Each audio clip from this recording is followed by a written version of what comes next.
ప్రపంచానికి పెద్దన్న అమెరికా. ఆ దేశ అధ్యక్షుడు ఎంత పవర్ఫుల్లో అందరికీ తెలుసు. కానీ గత కొంతకాలంగా యుఎస్ ప్రెసిడెంట్ జో బైడెన్ వ్యవహార శైలి చర్చనీయాంశంగా మారింది. ఒక్కసారిగా బిగుసుకుపోవటం, జనాల్ని గుర్తుపట్టకపోవటం అనేక అనుమానాలకు తావిస్తుంది. ఈ ఏడాది నవంబర్లో అమెరికా ప్రెసిడెన్షియల్ ఎలక్షన్స్ జరగనున్నాయి. ఈ నేపథ్యంలో జో బైడెన్ ఆరోగ్యంపై వస్తున్న వార్తలు ఎన్నికల ఫలితాలను ప్రభావితం చేసే అవకాశం ఉందన్న వాదనలు వినిపిస్తున్నాయి. ఇంతకీ అమెరికా అధ్యక్షుడికి ఏమైంది? ఆయన ఎందుకలా ప్రవర్తిస్తున్నారు?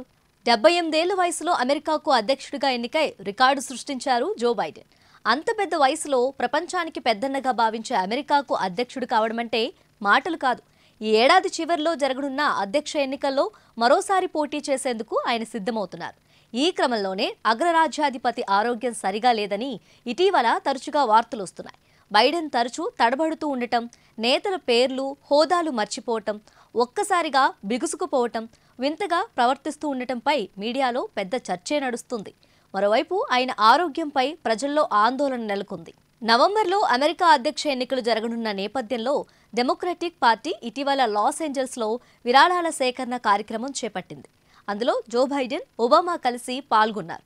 ఈ కార్యక్రమం ముగిసిన అనంతరం ఒబామా స్టేజ్ దిగి వెళ్లేందుకు సిద్ధం కాగా, బైడెన్ మాత్రం ఎటూ పాల్పోనట్లు ఓ 10 సెకండ్ల పాటు ఉన్న చోటనే బిగుసుకుపోయారు.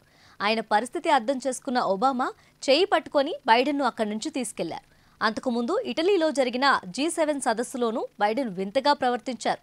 G7కు వచ్చిన నేతలంతా గ్రూప్ ఫోటోకు ఫోజ్ ఇచ్చేందుకు ఒకవైపు నిలబడగా, బైడెన్ మాత్రం వారి నుంచి కొద్ది దూరం వెళ్లి ఎవరితోనో మాట్లాడుతున్నట్టు సైగలు చేశారు. అయితే బైడెన్ మాట్లాడే వైపు ఎవరూ లేకపోవటం, ఆయన ఎంతకీ రాకపోవడంతో ఇటలీ ప్రధాని జార్జియా మెలోని వెళ్లి ఆయనను గ్రూప్ ఫోటో దిగేందుకు తీసుకొచ్చారు.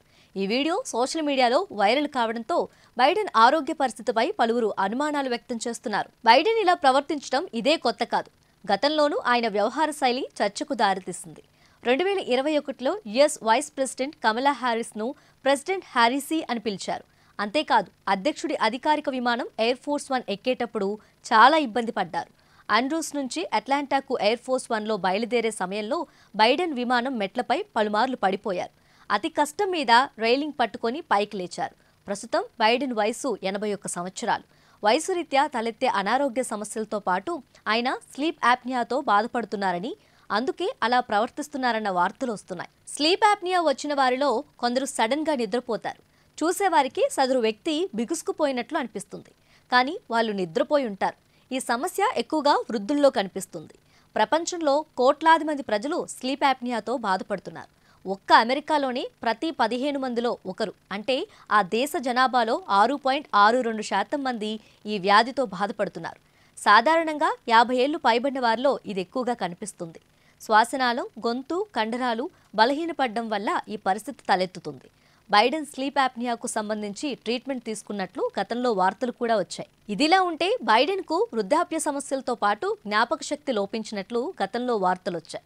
ఆయన జీవితంలోని కీలక ఘటనలను సైతం గుర్తు తెచ్చుకోలేకపోతున్నారని, తన కుమారుడు బ్యూ బైడెన్ ఎప్పుడు చనిపోయారన్న విషయం కూడా మర్చిపోయారని ఊహాగానాలు వినిపించాయి. అయితే వాటిని బైడెన్ ఖండించారు. ఏదేమైనా జో బైడెన్ వయసు పైబడటం, జ్ఞాపక శక్తి లోపించటం, బిగుసుకుపోవటం తదితర అంశాలు ఏడాది జరగనున్న అధ్యక్ష ఎన్నికల్లో రిపబ్లికన్లకు అస్త్రాలుగా మారే ఛాన్స్ ఉందని పొలిటికల్ అనలిస్టులు అంటున్నారు.